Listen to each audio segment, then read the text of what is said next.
Este é un texto que saliu publicado nun mensuario local daqui da zona que se chama La Liña en Comarca, se titula Crise, e di: Scarlett Johansson esvaécese máis rápido do que che gustaría, sendo substituída por insoportable zumbido do teu radiodespertador. Volves ao mundo real por obrigación involuntaria, o cal non deixa de ser ao mesmo tempo un paradoxo e unha putada. Tes que tomar a decisión de se procedes a almorzar ou a suicidarte, pero afortunadamente un locutor ao que non coñeces de nada convence do primeiro ao berro de «Ei, arriba, tes todo un día por ente para desfrutalo». Por se non te deches conta, o mundo xira alrededor teu.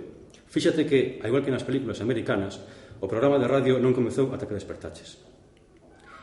Saes da casa despois de darte un café con esponxa e beberte unha ducha con un croissant ou algo polo estilo. Quedache media hora para chegar puntual ao teu posto de traballo e non vas agora a comprobar se o sabor do teu alento e a textura do teu pelo son como deberían. De xeito que dunha posible confusión entre o desodorante e o reflex nin falamos.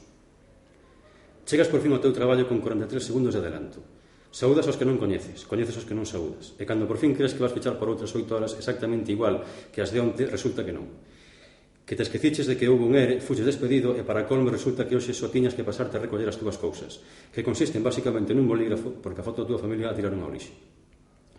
Facía falta o sitio para os novos 40 traballadores que xuntos cobran o teu soldo. Baste.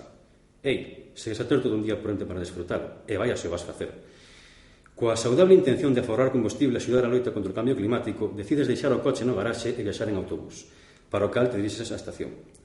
Pides billete cara a Santiago e sorprendeste cando ves que custa 640 euros, con 22. Non te preocupas porque te explican detalladamente. É o prezo barato porque o bus non vai directo, senón que fai alguna que outra parada. O teu bus, que non é teu, chega puntualmente 2 horas tarde. En arranxo a legalidade vixente tramitas unha reclamación pedindo que te indemnicen.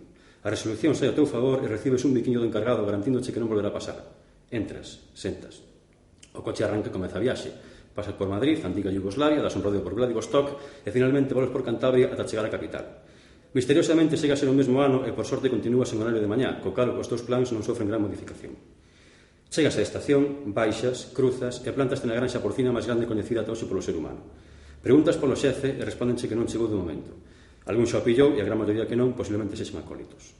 Vaste compunxido pensando que poderías ter saído pola porta grande da man dos seguratas cos nocelos ensanguentados como consecuencia do satisfactorio pseudomagnicidio que acabas de cometer. Pero o teu plan non se botou a perder. Simplemente necesita un par de reparacións e algún que outro cambio. Decides que o que realmente che fai falla é unha capital máis grande, de xeito que non che queda outra que planificar unha viaxe ao estranxeiro, tirando a dereita cara abaixo cara ao centro aproximado da península. Non obstante, sabes que non podes ir a un lugar así de calquera maneira. Non, señor. Necesitas un completo cambio de imaxe, algo que poidas impactar e chamar a atención de todos aqueles aos que lles vas a pedir contas. E fora de toda a lógica argumental, cousa que a estas alturas xa te trae de coidado, veste de súpeto entrando nunha tenda de roupa, accesorios e complementos. A artificial e amable dependenta achegase a ti. Podo axudar en algo? Por suposto que podo axudarche. Queres mercar un cinto? Acompáñame, temos varias ofertas. Deseas algún modelo en concreto? Sí, de explosivos.